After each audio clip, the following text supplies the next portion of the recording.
Hi, welcome back to my channel. My name is Kat, and today I'm doing something I realize I have never done.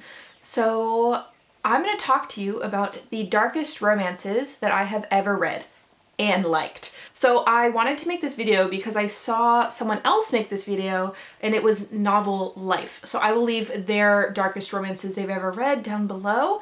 And I have 15 I want to talk about, so we're gonna get started. And I have ranked them from least dark, but still very dark, to ultra dark. So that's how we're proceeding. Number 15 is the Hades Hangmen series by Tillie. So number 1 is It Ain't Me Babe, which I don't love the name, but I do love the series. So this is a motorcycle club series where every pairing is usually a guy from the motorcycle club and a woman who has escaped a really bad cult situation. I have to say though, my ultimate favorite is, I think, number 3, which is Souls Unfractured, between one of the women again and then Flame, who is my favorite character in the motorcycle club. So yes, this is a dark motorcycle club romance series,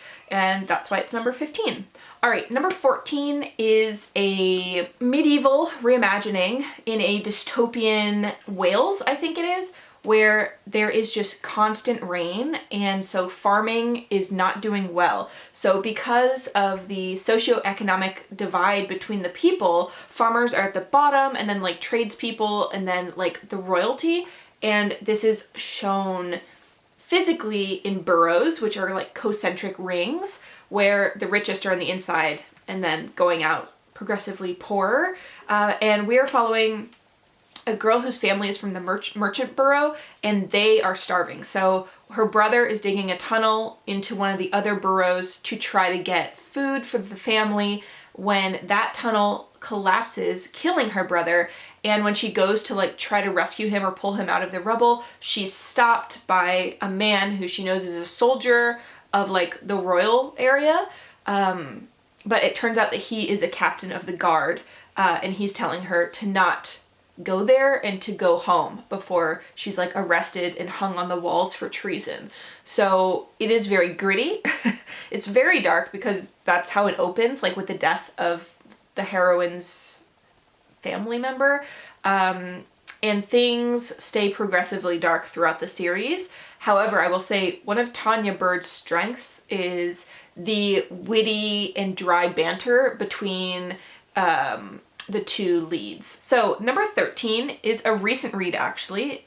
I wrapped it up in August. This is A Soul to Keep by Opal, Reyne, the first in the Duskwalker Brides series. So I will be continuing on in this series when more come out. There aren't any because it was just released in June, but this is so good. So picture if No Face from Spirited Away had instead of the white, it was a mask of the first animal that they ever ate, and it was the skeleton of that animal becomes their mask. And then there's a black cape, very amorphously hiding the body underneath, which is a mishmash of animal parts that they consumed when they were younger. And in order for them to gain sentience, they have to eat progressively smarter animals. So because Orpheus, who is our Duskwalker monster, is very highly intelligent, it means he's eaten a lot of things.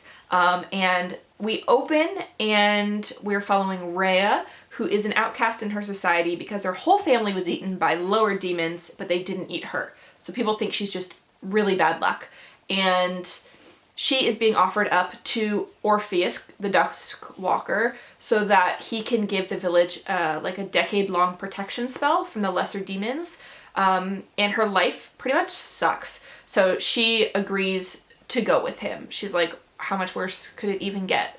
But then what actually happens is, as he's bringing her back to the demon realm and hiding her from the scents of other demons so they don't immediately destroy her and kill her, she finds that he's actually looking for a companion. It is dark. There is death and fighting and blood, and demons, lots of demons. But it, I thought, was really good.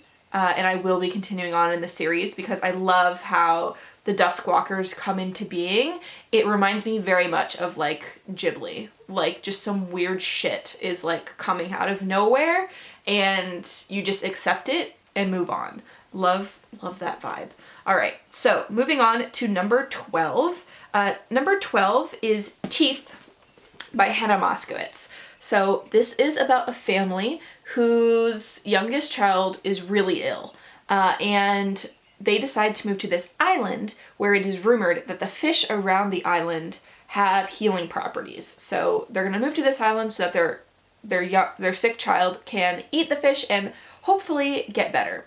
But the person that we're following is Rudy, who is the sibling, and Rudy hates the move, has no friends, is very lonely and isolated until he's walking along the seashore and meets someone named Teeth. And Teeth is unique. There's no one else like them.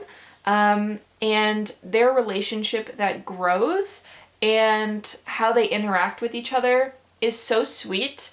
And the ending is so good and painful, but good that like, I so highly recommend this. I don't know why more people haven't read this book. I don't know why it's not on anyone's radar, but it is so freaking good. And yeah, that is a heart made out of fish hooks. That is definitely the vibe of the romance in here. So that is number 12. Number 11 is a manga series that I read, I think in middle school.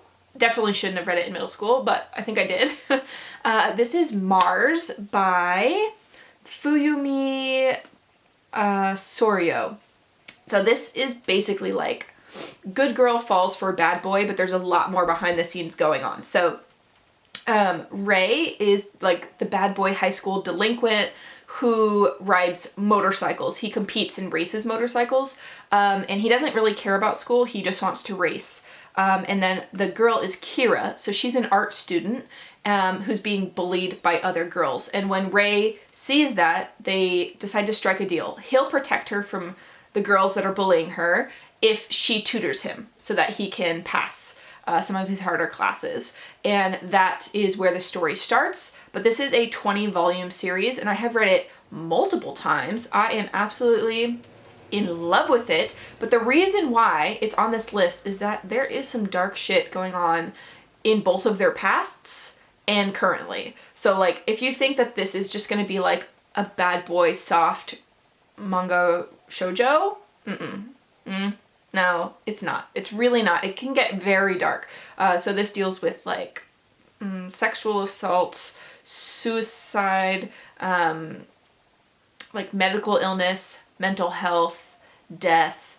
Like there are some darker themes going on in here. So just keep that in mind. But like, yeah, this is one of my all-time favorite manga series ever. I love it. And I am also a sucker for like bad boys with motorcycles. I can't decide if I want to like be with a bad boy on a motorcycle or if I want to be the bad boy on the motorcycle. So yeah, that's where I'm at. All right, so that is the top 5. So going on from here, I'm gonna say that things get like progressively worse. Not worse, I love them. Progressively darker. So like just assume to check the trigger warnings for everything that I'm gonna talk about, because there are all sorts of triggers in all of these things that would hit you in soft spots if you have them. So let's get into number 10, which is Drawing Blood by Poppy Z. Brite, which is the pen name of Billy Martin. So Drawing Blood is about Trevor, who has just left his childhood home in North Carolina after his father murders the whole rest of his family and commits suicide. So he goes to confront his past, and it's basically like a road trip across America to this other house, which may or not be haunted, with his best friend, who he may or may not have feelings for. And if you know anything about Brite, their writing style is visceral and sensual, and those things together, you are either going to love it and be sucked in, or you are going to probably be repulsed. So for me, as you can guess, I love their writing style. So it is bloody and haunting and so painful. The things that Trevor is dealing with are intensely part of him, his past, and like things he can't get over and he's really struggling with. And things get bloody and things get really messed up, like in the mind. Like there's a lot of mind games happening. And I just was completely blown away by it. Like the end was brilliant and I loved it, but it's so dark. Like, of course, it's on this list, top 10, number 10. All right, let's move on to number 9. So number 9 is the Foxhole Court series by Nora Sakavic. So I randomly found this one in an op shop somewhere like a while ago. I think this is the third one, I think, but I don't have the first two, but I've read all 3. So this is following Neil, who plays a sport named Exy, and he's recently joined a university team because he's running from his really dark past and he's trying to hide without giving up his favorite thing in the world, which is to play this sport. So Exy is a made-up sport, and it's kind of like lacrosse, I guess, but like in a box, I think. So like, anyway, you don't have to know the sport to understand, but the reason that this gets so dark and the reason why it's on this list is because each of the characters is dealing with something, and particularly the 2 main characters, like Neil has a really bad family backstory that he's trying to outrun, and throughout the series it catches up with him and the repercussions are grave. And then one of the other main characters, who I absolutely love, is also from a very damaged, fractured situation.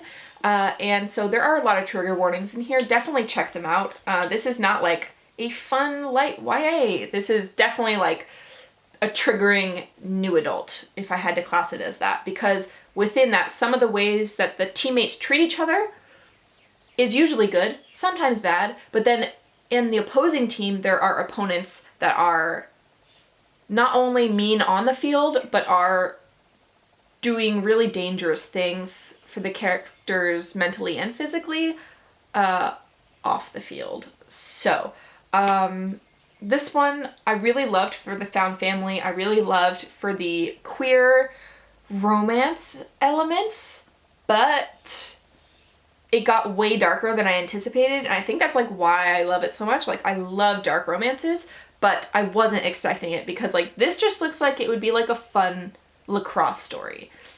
It's so not. It's so not. Okay, we're moving on to number 8, which is As Meat Loves Salt by Mariah McCann. So this one is definitely like, it has a romance in it. Whether or not you root for the romance, I think is up to you, because this is historical. It's set during the English Revolution, and we meet Jacob Cullen, who is trying to rebuild his life after something bad happens and he's trying to get away from it. I'm gonna let you know, he is the villain of that bad thing that happened. So he's trying to build a new life. And he meets another soldier and they strike up a bond, a relationship, and it's them throughout the war and then what they do actually after the war as well. It has to deal with like printing presses and the evolution of a relationship with someone when you've been through so much, but you're not sure if they will fit into like your new life. And oh buddy, does this get toxic and dark. I wouldn't necessarily recommend this as a romance if you want like a super straightforward happily ever after, but I would recommend it if you like romantic elements with more of a darker historical plotline, if that makes sense. So we're gonna move on to number 7, which is the Evenfall duet by Ais and Santino Hassell. So I believe, it's been so many years since I've read this, I believe there was some sort of drama with Santino Hassell. So if that's true, read this like from the library or something like that. I can't really remember. It's been years, but this, when I read it, completely blew me away because it's a post-apocalyptic, it's MM, and it has to do with like an agency of assassins and spies that works behind the government, like during this apocalyptic time. And we're following two main characters. So Sin is the most efficient killer. He's the best at assassination, and he's described as like a living weapon. However, he sometimes goes off on unauthorized killing sprees, and his assigned partners have all ended up dead. So they're looking for someone who will partner with him, who isn't afraid to die and could potentially keep him in line on missions. And our other main character is Boyd, who is not afraid to die. His mother is one of the agency officials and recommends him for the position. So he is completely like just done with life, kind of. And so it says he's in such an endless cycle of apathy and despair that he'd welcome death. So they are put together at the agency, and then they go on missions together. And I honestly thought it was absolutely wonderful, super dark, exactly the kind of thing that like I love. And yeah, that's all I'm gonna say about that one. But again, they're freaking assassins, okay? It's like, it's very dark. So let's talk about number 6, which is the Captive Prince trilogy by C.S. Pacat. So this trilogy, I have the first one, Captive Prince, and Prince's Gambit. This is a reimagined historical, political war romance, I guess you would say. So there are 3 major threads in this series, and they are all equally weighted. So is it a straight up romance? No. Is it straight up like war strategy? No. Is it straight up like political machinations? No. Is it all 3 of them? Yes. So this follows Damon, who is a prince, and his brother incites a coup that kills the rest of his family, and the brother decides to send Damon as a pleasure slave to their enemy neighbor nation. So he is sent as a pleasure slave gift to Laurent, the prince of the neighboring kingdom. Now, this kingdom, and the prince especially, hates Damon. So Damon's brother is thinking, okay, if the prince doesn't recognize him, my brother will live out his days in humiliation as a pleasure slave of someone who hates him. And if the prince does know who my brother is, he will just kill him. And this is perfect. However, things do not go to plan, and just the story that is written here is absolute perfection in my eyes. This is one of the most perfect series I've ever read. I gave each book 5 stars, all 3 5 stars. And I must say, like, the first book is not romance. So it is very slow burn over the 3 books. But well worth it. I love, love, love this series. However, it's dark. Like, he's slept as a pleasure slave. There is war. There's death. So, yep.